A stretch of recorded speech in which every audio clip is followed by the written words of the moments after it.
Aloha! Welcome back to the Anxiety Coaches Podcast. I'm your host and coach, Gina Ryan, and I'm so happy to be with you again today as we consider the many ways to bring your mind and body back to its natural peace and calm. On today's episode, I'll be talking about a listener's question. I got a question here from Jonas, who is from Sweden. Thank you, Jonas, for sending your question in. And it also is coming up now because I've received a number of emails around this topic, which is guilt. So I'm going to read Jonas's email and answer as if I was talking to Jonas. But I would like to have you all know that guilt is a part of this anxiety thing that we're dealing with, and there is some great information here that we can talk about today. So let me start by reading Jonas's email. A few months ago, I did something unintentionally. I can't explain the specifics. It's still too emotional for me to write. In the episode, I unintentionally let some of my friends down. It happened so fast, but I could have prevented it if I had really wanted to. But I kind of let it happen because one of my other friends said I should relax and not worry. However, the episode left me with a deep felt guilt. Guilt about letting him down. Can you perhaps talk about guilt and panic attacks and anxiety? How do I move on? How do I live with my guilt? I've always considered that actions are a reflection of one's identity, but that action scares me, and I feel like such a bad, awful, and morally wrong person. Are one's actions equal to one's identity or persona? Does actions always reflect one's worldview? Somewhere, somehow, I should know they are not, but I can't seem to find the answer or what arguments there are for that actions are not equal to one's identity. I really hope you will take your time to answer this question, especially regarding guilt as a source of panic attacks. Kind regards, Jonas. Thank you so much for sharing your struggle, Jonas. You are not alone. Guilt is something that I do get email about quite often, and guilt is something that we all experience. So let's talk about the fact that it sounds like you did something and then you kind of think now you would have done it differently. And we all have that, right? So first know that second guessing yourself or wishing you would have done it differently, it happens. And it's important that we don't just sweep these things under the rug because there's a reason that you feel guilty or that we feel guilt or regret, right? So we want to be able to take a moment and reflect on your feelings. You want to be sure that you're paying attention to how you're feeling right now and what is bringing up the feelings of guilt. Let me first take a step back here first. Let's look at this because you're talking about are one's actions equal to one's identity or persona? And does action always reflect one's worldview? Good questions, right? Like we have all done things that had we had more time to think about it, had we had more information, or had the mind that we have in the now, back then, we would have done differently. And that's okay to see. It's important that you see that. And it's important that you see that you're feeling guilt in the now. That's a feeling that you have right now. And you're feeling it by questioning what your actions were in the past. So there's a lot of ways of dealing with this. And I want everyone to take a few moments and while we're going through this, consider things that you may have had guilt about or that you do currently have guilt about. Now, guilt is a good thing that comes up in us, right? Because it makes us realize, oh, I did something that maybe is not in alignment with who I am right now. And now we can't change the past, so we have to look at that too. But we have a feeling now that shows us what I did in the past does not correlate with who I am now and how I would handle things now. Or maybe you're feeling guilty because you had bad judgment in a moment in time. That can happen too. But the important piece about the guilt is that you see it as a teaching and learning experience. Guilt shows us that we have done something that is not in alignment with who we are. And so that's a good thing to see. That's where guilt serves us. It brings us into an awareness of that action does not line up with who I am. And like you said, your worldview or who you are, your persona. So that's very important to see because that helps us to make corrections. It helps us to either not do the action in the future, okay? So it can save us. It can spare us from doing those things again. But it may also be signaling that there is some place for repair. Maybe you are feeling out of alignment with yourself because you mentioned in here that this person doesn't know that you were involved. Now, I don't know. This is hard with you not here because I can't ask you how much time has gone by. And each person's situation will be different in this. And it doesn't require that you go back and deal with the situation or the person. But that may be what is coming up in you, that maybe that is something that you're feeling you want to do. So check in with that, Jonas. See, because a lot of times our anxiety is feelings and thoughts and parts of who we are that are squashed down inside of us, just begging to come out. So you can look at that and wonder if it would be helpful for you to go and talk to this person. Like I said, I don't know the circumstances, and so you will want to check in with yourself on this and maybe check in with a trusted person in your life to talk to them about it and see if that may be good for you and for the person involved. This has to start with how you're feeling, though, and what you are ready and prepared to do. So in that way, guilt can help us because it may be prompting you to make amends. It may be prompting you to remember not to do it again. That's how guilt serves us. And that's when guilt is good. Guilt is healthy.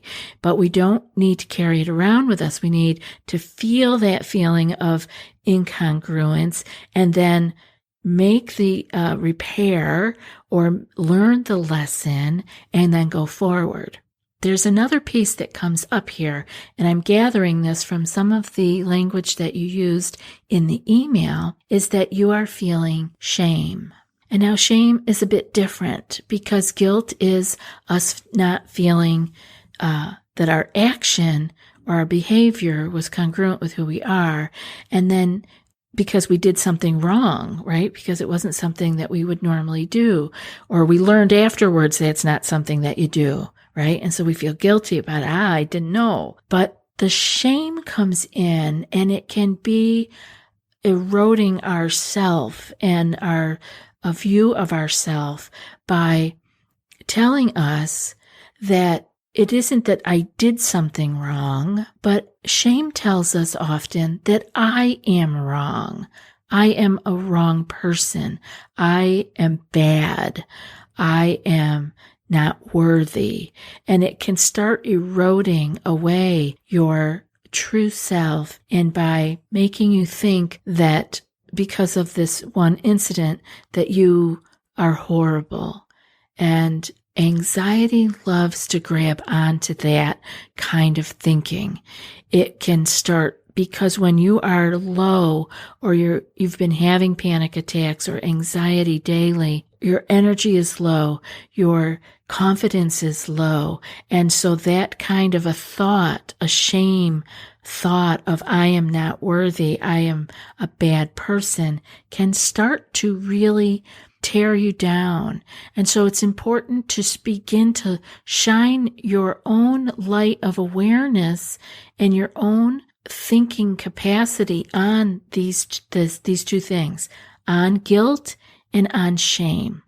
And yes, feel the guilt, make amends if that's appropriate, learn the lesson, go forward. It's important that we do that. Now, the shame on the other side is not serving you to be a better person. It's not serving your friend that you let down. It is not helping anyone. It is a place of feeling less than, and it's not, it's often placed upon us oftentimes.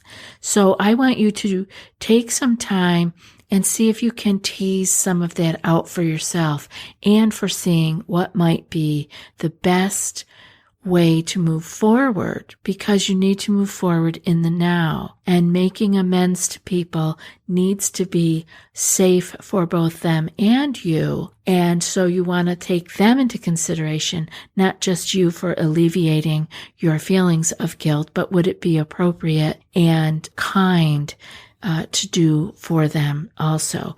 So I really suggest that you find somebody to chat with about this, because, when we're already anxious, we can just start spinning the thoughts of the shame, of the guilt, of the horror of what happened, and we can't see the light of the lessons that we've learned, of the way that we can maybe resolve this with the other person if appropriate. We need to maybe bounce that off a trusted person. So you may want to talk to a parent or a very good dear friend. Maybe you can get a friend who was not involved in this situation. That would be best. Somebody who just knows you really well and knows your heart and can really help you lay this to rest.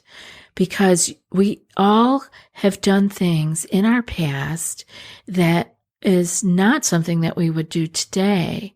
And we need to understand that who we are right now is where we are coming from. And we want to be able to do that in a loving and kind way to both ourselves and the other people around us. And sometimes we're in very difficult situations and we make a decision that we wouldn't make now, and we feel bad about it. And that's the guilt that you're feeling. It's okay, because this won't be the last time, unfortunately, Jonas, that you will feel this feeling of guilt.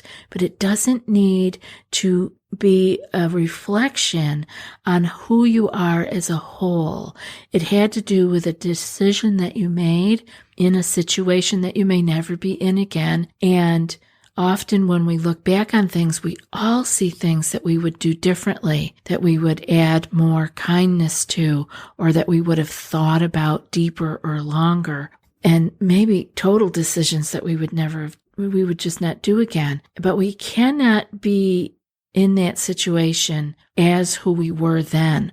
It's like stepping into a flowing river. You can never step into that river in the same place again. That river is moving. It is changing. It is like life and time. It is never the same again. So there needs to be some self-kindness, and let go of the judgment that you have. Again, we want to move forward and take care of things that need to be taken care of, but beating yourself up about this or being extra hard on yourself, judging yourself harshly, does not help the situation, nor will it help you. Sometimes we think, well, if I really beat myself up here, I'll make sure I never do that again. You already are pretty sure that you won't do that again because of the guilt itself. But the shame piece and the second arrow of shooting yourself now with harsh words or feelings of unworthiness are not necessary to learn the lesson and move forward. This is where being aware that we are human and we make really bad decisions sometimes, and it doesn't make it right, but it doesn't make you, your essence, your being wrong. What the action was wrong, but you as a person, as a human who is learning minute by minute, day by day, is not wrong. The action was wrong. The decision was wrong. You wouldn't do it again. It doesn't line up with who you are, and that's why you have all those feelings. But it does not change who you are as a human being. Your essence, your core, Jonas, is still intact, and you are not wrong as a person. The action was wrong. The decision was wrong, but you are still whole, and I want you to be kind to yourself enough to be able to make a wise decision about how you go forward with this. Again, the best thing to do is to find a trusted person to talk to. Again, it comes up with family, friends, clergy. If you're in school, you can talk to a counselor at school. If you're at work, you can find a therapist, find somebody because there's no need to carry this. What I'm trying to get you to do is to not carry this on. It doesn't mean that the guilt goes away right away, because that takes time. You know how guilt goes away? By having another situation come up. That's similar. It'll never be the same again, and then you make a wiser decision the next time. And sometimes the things that we've learned in such a difficult manner actually come to serve us in the future because we learned it in such a hard way. We had the guilt. We decided we would never do anything like that again, and that it spares us in the future of causing greater harm because we learned such a difficult lesson. You are wonderful, Jonas, and your struggle with your anxiety, panic is not forever. I do understand how the guilt feeds it. And it's a place where we can see that this is something I don't need to carry around with me, just like my anxiety, panic doesn't have to be forever. And I need to look at the bigger part of me, the wise part of me, the whole me, the me that is just a being that is good and wise and kind and has learned a really deep lesson. I hope this has been helpful for you, Jonas, and everyone else who is dealing with tinges of guilt or shame or understanding the differences there. It is not easy to be a human being, and to be carrying anxiety and guilt along with it can be challenging. But it can also be a light, a place that we see, aha, I have learned a difficult lesson, and I think I will be a better person for it. And now for today's quote. I can feel guilty about the past, apprehensive about the future, but only in the present can I act. The ability to be in the present moment is a major component of mental wellness. And that's from Abraham Maslow. I'll be back in a few more days with another podcast. Until then, be well and aloha.